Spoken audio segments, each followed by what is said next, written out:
We're counting down the 10 retail store TV brands you should avoid at all costs. From suspiciously cheap displays that crack at the slightest touch to so-called smart TVs plagued by glitchy apps and hidden hardware flaws, each brand on this list comes with issues that turn bargain hunting into serious buyer's remorse. Which ones are quietly draining your wallet and patience? Let's kick off the countdown with number 10. Onn TVs promise a bargain, but the real cost shows up fast. Walmart's exclusive brand is famous for panels that crack with almost no effort. Sometimes just a light bump while setting up is enough to leave a spider web across the screen. Unboxing videos and user photos stack up online, showing screens shattered after minor moves or even routine cleaning. Sports fans and gamers notice a different headache. Motion blur so severe that fast action turns into a smeary mess, with players and pucks trailing ghostly shadows. The problems don't stop there. Owners report TVs freezing on the home screen, apps locking up, and, most frustrating of all, random reboots that interrupt streaming or gaming without warning. Most ONN sets limp along for a year or two before something gives out completely. When that happens, the warranty rarely helps. Support is limited to store returns, and buyers often find themselves denied repairs, stuck with a broken set and a lesson in what cheap really means. The low sticker price hides a short, fragile lifespan. Insignia, Best Buy's house brand, comes dressed in the promise of a deal but hides a patchwork of recycled parts. Most Insignia models are built using leftover panels from generic suppliers. Teardown videos and service menu hacks reveal panel IDs that match up with discount bin displays from other brands. Shoppers think they're getting a fresh, exclusive TV, but what's inside could be last year's unsold stock, just with a new sticker. The marketing loves to brag about 4K and 60 Hz refresh, but the reality is less impressive. Many Insignia sets use faux 60 Hz panels, which can't actually deliver smooth motion. The spec sheet is inflated, but the picture remains dull and washed out. Even the smart features struggle to keep up. Apps begin freezing or crashing within months, and firmware updates rarely fix the problem. Remote controls chew through batteries at a pace that would make a flashlight jealous, leaving users hunting for replacements just to change the channel. When things go wrong, Best Buy often points buyers toward the manufacturer, who in turn claims it's a store-exclusive model and dodges responsibility. What looks like a bargain ends up being a lesson in how retailers hide corners cut behind a shiny new box. Westinghouse is a name that once stood for American engineering, but today that badge hides a lineup of TVs that frustrate on two fronts: what you see and what you hear. Owners often notice it the moment they power on, a strange glow creeping in from the screen's edges, making dark scenes look like someone left a flashlight pointed at the corners. User-submitted photos show backlight bleeding so severe that letterbox bars turn patchy gray, and night scenes lose all their impact. It's not just an eyesore, it's a daily reminder that panel uniformity was never a priority. Turn up the volume, and the disappointment gets louder. Speaker distortion kicks in well before halfway, with voices crackling and music turning tinny, like listening through a soup can. Sound pressure level tests reveal these TVs start distorting above 60% volume, making even basic dialogue hard to follow in a busy room. For many buyers, the screen doesn't even last long enough to get used to the flaws. Reports of dead panels within months are common, and attempts to get support often end in silence or endless waiting. The nostalgia of the Westinghouse name can't cover up the reality. These TVs fail both your eyes and your ears, and when they die early, you're on your own. Element TVs promise smart features and big screens for less, but the reality is a daily exercise in patience. Press the power button and count. Sometimes it takes 4 or 5 seconds just for the logo to appear. Navigate to your favorite app and the wait continues. Stopwatch tests show that opening Netflix or YouTube can take as long as 5 seconds, and that's if the app doesn't freeze or crash halfway. The sluggishness isn't just a minor annoyance, it's baked into the hardware. Element uses some of the slowest processors in the market, which means even basic menu navigation feels stuck in slow motion. Try changing settings or scrolling through thumbnails, and the remote often misses commands unless you're standing within 10 feet. Beyond the lag, Element's much advertised HDR is mostly for show. Instead of deeper blacks and brighter colors, the picture flattens out. Highlights are dull, dark scenes lose detail, and everything looks washed out. Side-by-side contrast tests reveal that so-called HDR on Element models actually reduces dynamic range, making movies and games less vibrant than on almost any competitor. The plastic chassis creaks when you adjust the angle or plug in a cable, a reminder that every corner has been cut.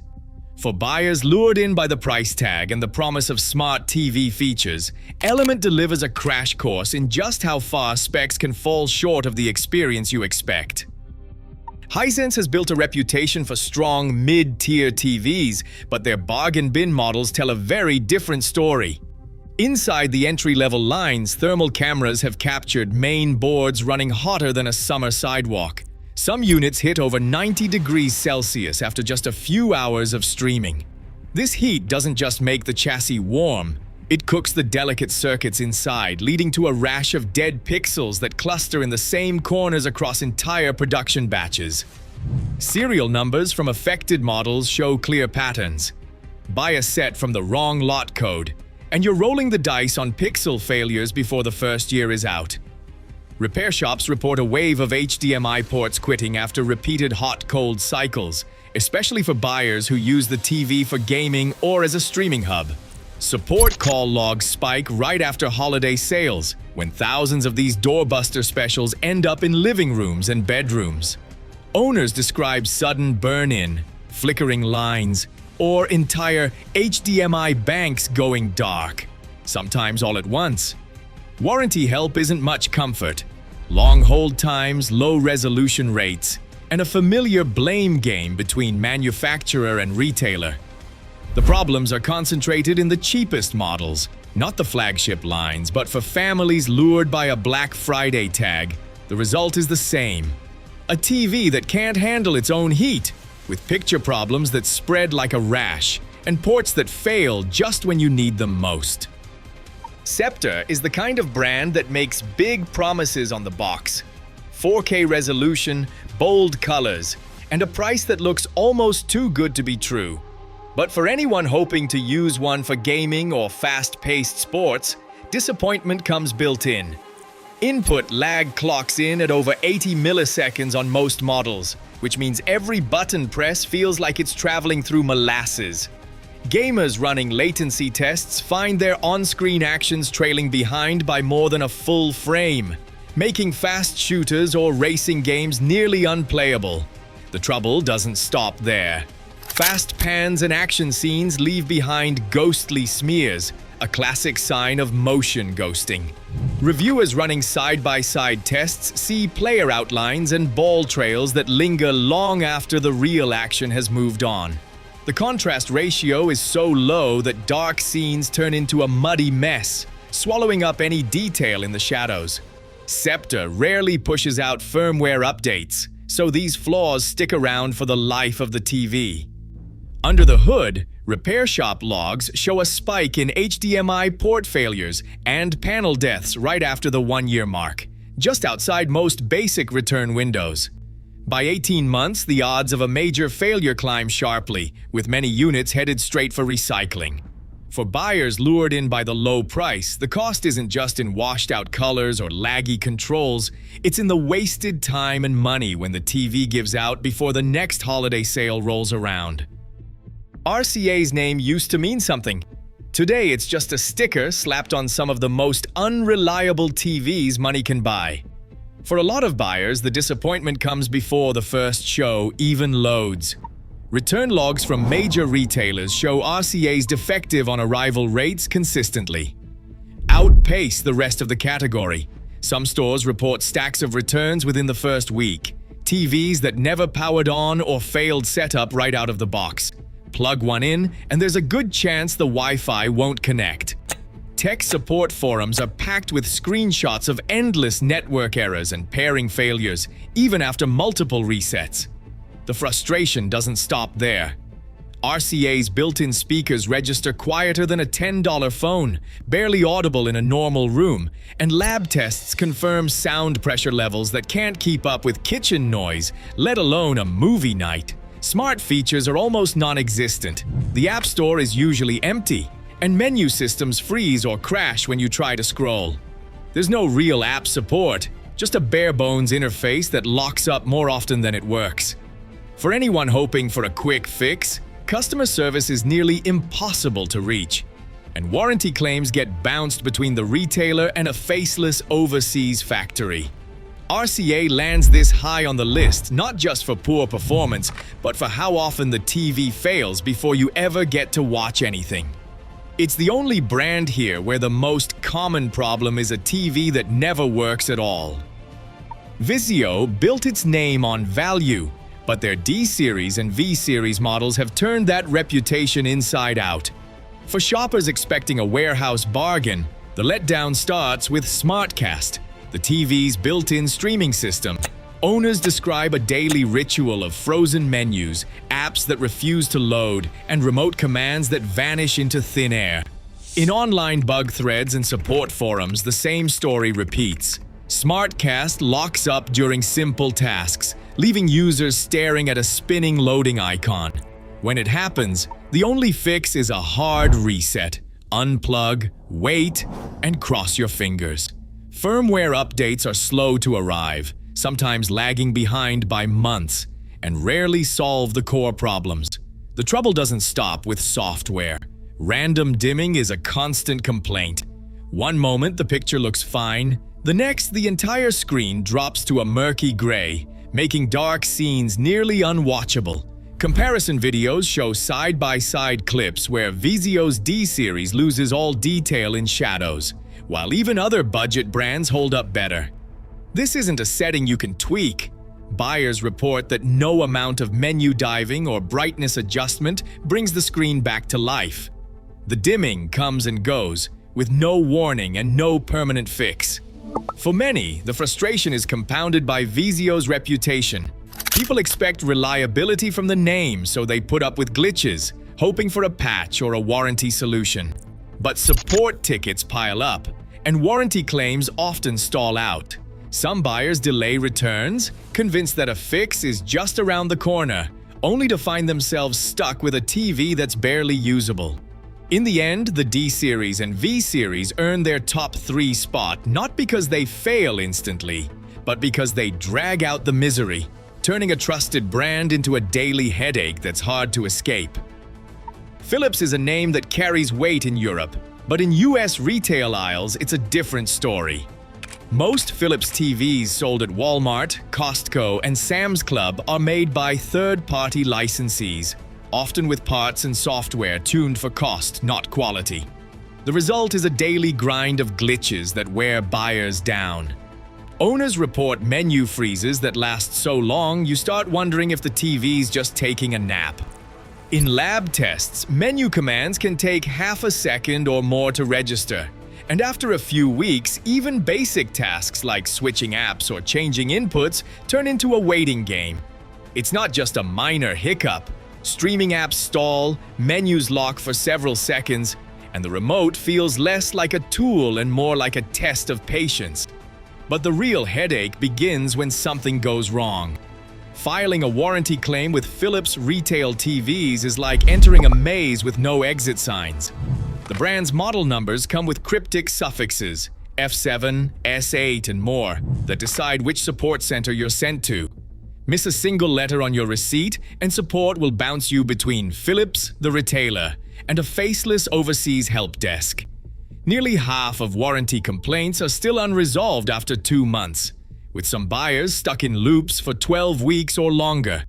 Support agents demand full serial and model confirmation, but receipts and boxes often leave off the crucial suffix, stalling claims before they start. Crowdsourced logs show that most buyers need at least 2 separate calls just to figure out who's supposed to help. Some give up entirely, settling for partial refunds or nothing at all. For a TV that freezes in the middle of your favorite show and leaves you stranded in support limbo, the Philips retail experience is less about watching and more about waiting. That's why it lands so high on this list. Not just for daily usability breakdowns, but for the months of stress that follow when you try to get help. TCL's budget models top the list for a reason. Every Black Friday, stacks of $199 TCL 4K TVs vanish from big box aisles in hours, receipts time-stamped for the rush. The promise: big screen, smart features, bargain price. The reality: a return line that stretches around the block. Retailer data and repair shop logs point to a pattern. TCL's cheapest models come back at rates far higher than the industry average, with some stores quietly reporting returns in the double digits. On tech forums, owners post timelines like clockwork. By month 3, the Roku interface starts freezing. Apps that once launched in seconds now hang for minutes or force a hard restart. At month 6, the TV reboots itself during movies or games, sometimes looping endlessly until the plug is yanked from the wall. Sound isn't spared either. Owners crank up the volume and hear crackling speakers, even at moderate levels. Audio dropouts and distortion become part of the daily routine, especially on the 4 Series and S4 lines. Side-by-side tests with other brands reveal TCL's budget models consistently trail in both clarity and loudness, with distortion creeping in well before reaching max volume. It's not just a quirk, it's a design compromise, trading reliable sound for a cheaper build. Panel failures follow not long after. Burn-in, color shifts, and black lines appear within a year for many buyers. Some TVs go dark entirely, their screens refusing to light up after just 12 to 18 months. Attempts to claim warranty support often spiral into frustration. Support lines are jammed, hold times stretch past an hour, and the most common answer is a denial: physical damage, accidental breakage, or an out-of-warranty excuse, even when the problem is a clear defect. While lawsuits and class actions haven't reached a fever pitch, the daily grind of complaints piles up in consumer protection offices and online review sites. The real cost of a $199 deal isn't just the money. It's the wasted time, the missed shows, and the hassle of hauling a dead TV back to the store. TCL's bargain models promise the world, but deliver a crash course in why cheap can end up costing more. For every buyer who thinks they've found a steal, there's a forum thread warning. Check the model, check the reviews, and be ready for a return trip, sometime sooner than you'd think. From ONN's fragile panels to the staggering return rates of budget TCL models, our countdown exposes how the cheapest TV brands in retail stores often deliver the highest long-term costs. The most shocking entries, like Philips's endless warranty battles and Vizio's SmartCast meltdowns, show that even trusted names can disappoint when sold as budget lines. Across all 10 brands, the pattern is clear. Retailers push these TVs for their profit margins, not for your viewing experience. Common threads include recycled or subpar components, misleading specs, software freezes, and warranties that rarely deliver real support. The ranking highlights that what looks like a deal on the shelf can become a regret within months, with failure modes ranging from instant dead on arrival to chronic glitches and early panel death. The real lesson? In this category, price tags often hide reliability risks, and cheap TVs usually cost more in the long run. Knowing what's behind the badge is the only way to avoid the retail TV trap.